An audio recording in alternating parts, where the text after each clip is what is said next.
क्या रूस और यूक्रेन युद्ध रुकने के बाद यूक्रेन के राष्ट्रपति वोलोदिमीर ज़ेलेंस्की को भी बोरिया बिस्तर सिमटना पड़ेगा? क्या ज़ेलेंस्की को वो देश छोड़कर जाना पड़ेगा जहां वो एक कॉमेडियन से राष्ट्रपति बने? ये सारे सवाल इसलिए उठ रहे हैं क्योंकि ज़ेलेंस्की की जिद की वजह से उनकी कुर्सी खतरे में दिख रही है। सिर्फ कुर्सी ही नहीं बल्कि अमेरिकी राष्ट्रपति डोनाल्ड ट्रंप की जुबान में समझे तो ज़ेलेंस्की के पास फिर कोई देश नहीं बचेगा। डोनाल्ड ट्रंप ने ज़ेलेंस्की को तानाशाह कहकर फटकार लगाई और कहा कि वो शांति प्रस्ताव पर आगे बढ़े, नहीं तो उनके पास कोई देश नहीं बचेगा। But think of it, a modestly successful comedian, President Zelensky, talked the United States of America into spending $350 billion to go into a war that basically couldn't be won, that never had to start and never would have started if I was president, not even a chance, and it didn't start for 4 years. He refuses to have elections, is low in the real Ukrainian polls. I mean, how can you be high with every city is being demolished? It's hard to be high. Somebody said, oh no, his polls are good, give me a break. Every city is being demolished. They look like a demolition site, every single one of them. And the only thing he was really good at was playing Joe Biden like a fiddle. He played him like a fiddle. That's an expression we use, Yasser, to say that he's pretty easy. दरअसल Saudi अरब में रूस और Ukraine जंग रोकने के लिए रूस और अमेरिका के बीच महत्वपूर्ण बैठक हुई, लेकिन इस बैठक की सबसे खास बात यह रही कि इसमें यूक्रेन के राष्ट्रपति ज़ेलेंस्की शामिल नहीं हुए।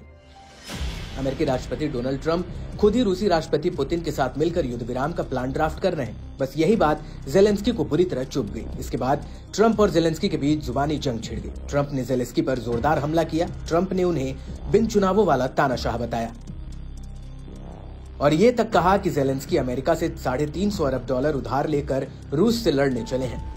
ट्रंप ने कहा कि यूक्रेन में ज़ेलेंस्की चुनाव करा ले तो उनका भ्रम टूट जाएगा। ट्रंप के हमले के बाद ज़ेलेंस्की ने पलटवार किया।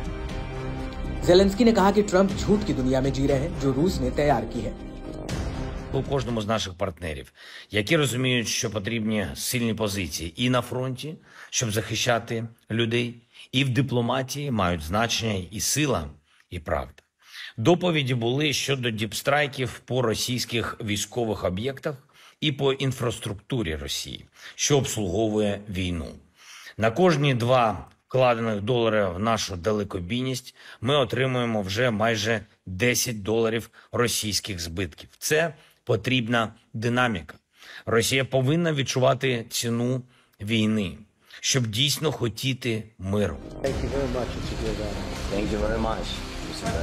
लेकिन अमेरिकी राष्ट्रपति ट्रंप ने जो ज़ेलेंस्की पर हमले किए वो बहुत तीखे थे। हालांकि रूस यूक्रेन जंग रोकने को लेकर जो प्रस्ताव तैयार हो रहा है उस पर भी सवाल उठ रहे हैं। कहा जा रहा है कि डोनाल्ड ट्रंप का शांति प्रस्ताव लागू हुआ तो यूक्रेन कई हिस्सों में बंट जाएगा। डोनाल्ड ट्रंप के प्रस्तावों में रूसी राष्ट्रपति व्लादिमीर पुतिन एक विजेता की तरह उभरते दिख रहे हैं।